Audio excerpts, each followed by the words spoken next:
А және О әріптерін қалай оқимыз? Неге молоко деп жазамыз, молоко деп айтамыз? Орыс тілінде екпінсіз, екпінмен А және О дыбыстары бар. Олар ударениеге, екпінге байланысты. Қазақ тілінде екпін соңғы дауысты әріпке түседі. Мысалы, Астана, бала, балалар. Ал орыс тілінде екпін секіріп жүреді. Мысал ретінде дом деген сөзді алайық. Бірінші жағдайда екпінді бірінші буынға түсірейік. Бұл жерде біз дома деп айтамыз. Дома. Үйдемін деген мағынаны білдіреді. Ал екінші жағдайда екінші буынға түсірейік. Дама. Дама. Үйлер деген мағынаны білдіреді. Көріп тұрғаныңыздай жазылуы бірдей, бірақ екпін арқылы біз сөздердің мағынасын түбегейлі өзгерте аламыз. Сондықтан да орыс тілінде екпінді қоя білу өте қажет. Енді екпінмен және екпінсіз деген жағдайда қарастырайық. А әріпін А деп оқимыз, екпінсіз де А деп оқимыз. Айырмашылығы тек екпін болған А, екпінмен болған Аны біз ұзағырақ айтамыз. Мысалы, мама, акция. Көріп тұрғаныңыздай біз Аны кішкене созып айтамыз. Мама, мама, акция, акция. Ал енді екпінсіз Амен салыстырайық. Арбуз, арбуз. Екпін бұл жерде У әрпіне түсіп тұр. Біз бірінші Аны қысқа айтамыз. Мама деген сөзбен салыстырғанда. Арбуз, арбуз. Екпінді енді ауыстырып көрейік. А әрпіне қояйық. Бұл жерде біз арбуз, арбуз, арбуз, арбуз. Көріп тұрғаныңыздай екпінді дұрыс қоймасақ, сөзді біз дұрыс айтпауымыз мүмкін біз. Келесі мысал, это, это.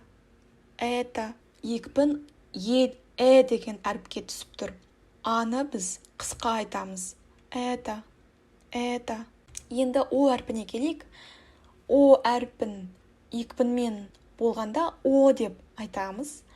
Ал екпінсіз болғанда А деп айтамыз. Ең бірінші екпінмен болған жағдайды қарайық. Дом, дом, дом, кот, кот. Енді екпінсіз болған жағдайды қарайық. Бұл жерде екпін соңғы А әрпіне түсіп тұр, Оға емес. Сондықтан да біз дама, дама, дама деп айтамыз. Келесі мысал, котенок, котенок, котенок, котенок. Бірінші оны А деп оқимыз. Котенок, котенок. Енді тағы бірнеше мысалға келейік. Ең көп жіберілетін қателердің бірі бұл кейбіреуі договор деп айтады, кейбіреуі договор деп айтады. Бұл жерде бізде екпін соңғы буынға Оға түсіп тұр, О әрпіне. Сондықтан да біз договор деп айтамыз. Договор деп айтамыз. Жазылуы договор, ал оқылуы договор. Келесі мысал, бізде молоко. Екпін соңғы әріпке түсіп тұр, соңғы буынға. Жазамыз молоко, молоко.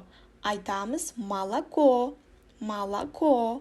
Тағы бір мысал, корова.